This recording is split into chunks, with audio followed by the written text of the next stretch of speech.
Good morning, it's David Lunt here again. I've been speaking to you during the night, and here this morning, as we can see, the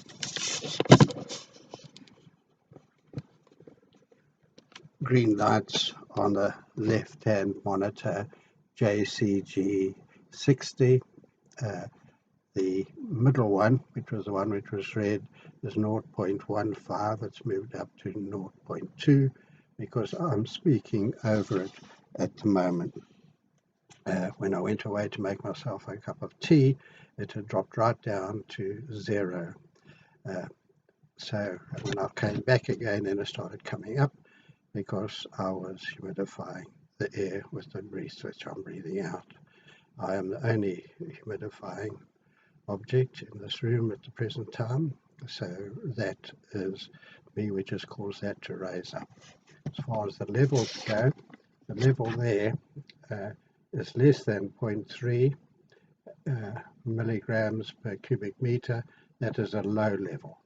0.3 to 0.5 is acceptable. 0.5 to 1 milligram per cubic meter is marginal, and 1 to 3 milligrams is high. So we have effectively in the room, just by dehumidifying it, brought our level down to effectively the low level. And that was only with the dehumidifier working for 6 hours of the night. And it was keeping me within my 8 cubic meters with a very clean air. And this here is now beyond the 2 meters from my bed. So this is the outer area, which it has also kept clean during the night. And here you can see indoor air pollution. Nearly half of UK homes are affected by it. And the total volatile organic compounds are high in a lot of the UK homes, more than half of them. And so we're down to very low, and everybody can get it down to very low. And if they all get it down to very low, there's not going to be any viral reinfection. And we effectively then will be on the end game of getting rid of it, because bats infect us at night potentially, and we infect bats during the daytime when we're around and they are sleeping and we're looking, exploring their things. We blame the bats for infecting it because they have flight. There are a lot of species of bats. There are only one species of human beings, but we also have flight. We have aeroplanes, and our aeroplanes fly far faster, far longer distances, far quicker, and have caused this pandemic. It's not the bats which have caused the pandemic. It is us, the people of this world, who have caused this pandemic and given it to the bats. And in order to have an end game and kill off this pandemic, we have to kill it off in humans. And even just vaccination is having to get up to a high proportion, 80%, before it could consider it to be eradicated. But even then it won't, because we started with just a few cases of this virus, and because it was being spread, it was spread around. So we're going to, even with vaccination, need to get up to virtually 100% successful vaccination.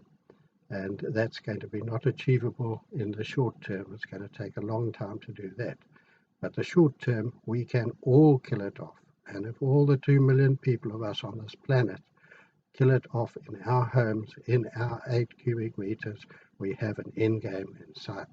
And we have an end game which can be monitored now that we're getting the systems to monitor it, and needs to be enforced. We need to clean the air in our 8 cubic meters, then in our homes, and then in our cars, and then in our buses, in our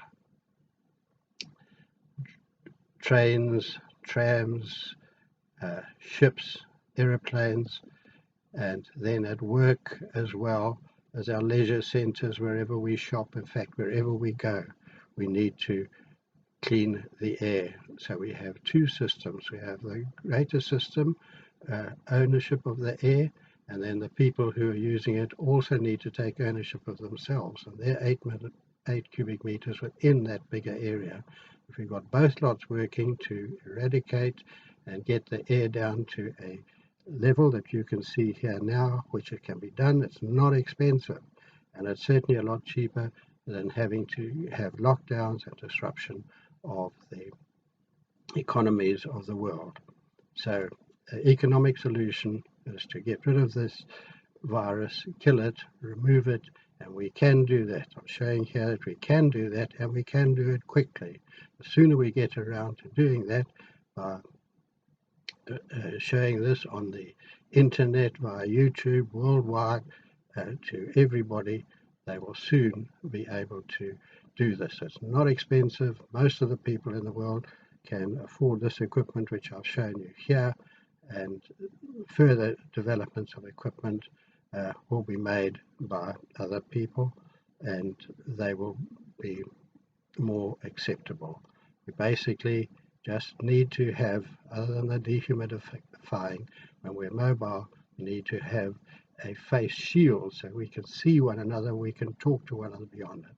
And we need to waft air over our noses so that the air coming in must have been sterilized and the air going out must be going to be sterilized. That can be done with a small fan, and it can be done over light things like silicate gel, which can be in a satchel on our back, and you can have UV lights protecting the person by the whole satchel being covered in something which UV light cannot leave. And so we were sterilizing the air coming in and sterilizing the air going out of us while we are mobile and walking around and able to talk to one another and able to be at work. So we've learnt all this from nature. We've learnt it like Newton learnt it. When an apple fell on his head, it hurt him. While he was asleep under a tree, woke him up. And then he thought, wow, somebody's thrown this at me because it's hurt. And he thought, no, the trees don't throw things at you. It was not thrown, it just dehissed, it just fell off the tree. So it was at 0 speed, and then it gathered speed, and it was gathering momentum as it went down. So that was a force. And so he described this as gravity. And gravity now people are working on in the cosmologists, trying to find out what is gravity. Is it magnetism? And they're starting to understand magnetism. They're starting to understand dark matter, and they understand things which are pulling us together. These are subatomic particles, very minute. We're still just getting to understand them, but we're intelligent people, we can. So treating this virus is a much simpler problem than that which they are facing, and as a world achievement, our space things have been astronomical. Really astronomical achievements. Here we have to just get a down-to-earth achievement in dealing with this virus and keeping everybody healthy so they can get back to their jobs and their leisure and all the things which we love so dearly about being free. And with the bats had advantages over us because bats are flying, they are at night, and when they're flying at night, their nose is ahead of them. They are flying too fast for when they've expired, and the expiratory rate will be quicker because they're using energy for flight. They only have a short period of the expired air being around their noses. It then leaves because they're flying on. So then they're inspiring clean air and gradually increasing during the night hours the amount of virus in the air, and we are making that worse during the day when we are producing it. And we are far bigger than the bats, and we have much longer respiratory trees, so we have a bigger infective dose when we breathe it out, and that is what people are really spreading. So by track and trace, we will be able to get on top of it, but it's going to take a long time, and we've got to assist that so that it happens quickly, so that we can make sure that we kill off the virus in our homes, protect our loved ones and ourselves as well, and make sure that everybody else is doing it at the same time. As you can see here, the total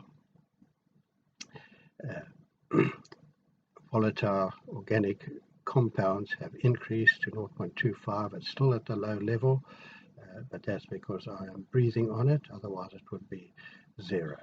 And if it is 0, that total volatile organic compounds is where the virus particles will be included in amongst that. And so will the formaldehyde be included in amongst that. So two of the major things which we are worried about at the present time, we can show that just by removing the water, you can get those down to a level. There will probably be still some viruses around, but if we can deal with most of the viruses and be sterilizing the air as it goes past UVC light and through water and through potentially soaps as well, as we can see, and as I've described previously, you can use a biphasic solution as a mouthwash where you've got an organic oils on the top, you've got an aqueous layer on the bottom, and in between the two there's a layer which is both hydrophilic and hydrophobic, which is probably where you will find the virus particles, and because they have both hydrophilic and hydrophobic areas of them, but there will also be some which are sufficiently hydrophilic to be in the aqueous layer or hydrophobic to be in the other layer. And if you've got it just as a single layer, then it will be the surface between the air and whichever you've got a hydrophobic or hydrophilic solution underneath, that will be where you would get the virus particles probably accumulating if they are both or within one. That effectively is a soap solution, and by breathing air which has gone through that, you're effectively breathing air which has been washed through a soap solution, which can be done just as I showed you with a vacuum cleaner sucking air through water. And then a UV light will kill off any virus particles which are there at the time. So hopefully we've got a solution here which we need to try and see, and it needs to be properly monitored. We need to monitor it in our homes and give the figures to people so worldwide it can be monitored and seeing how effective it is for us to decrease that. The only other thing which we need to decrease at the same time is the cause. The cause is global warming. We need to start global cooling. And global cooling, we need to have a monitor, which I've got, which we can show that various things can decrease carbon dioxide in our homes. It doesn't mean that people mustn't be doing it on a national scale as well. We need it at both scales. We need it in our homes within our 8 cubic meters, then with that beyond 2 meters, and then on a national scale above that. So we need to treat the cause as well. We've got to cool our planet, and we need to do it now. This is a warning call to us that we need to get these types of apparatus in place so that there are worse pandemics, and there will be worse pandemics until we start to cool the world, which can be a lot more lethal, a lot quicker, and kill a lot of people. As we've seen with this, it started off with the elderly above 80, and I'm above 80, but now it's got down to above 60, and as the virus evolves itself, it will get down below that. And we don't want it getting down so that we have children who cannot support themselves. So this is a major problem, it's a major warning. We have to start to cool our planet. So let's go to it. We are all intelligent life. We don't want the bats taking over as intelligent life on this planet, and they will if we don't do something about it now. So let's just get on and do it. Thank you very much.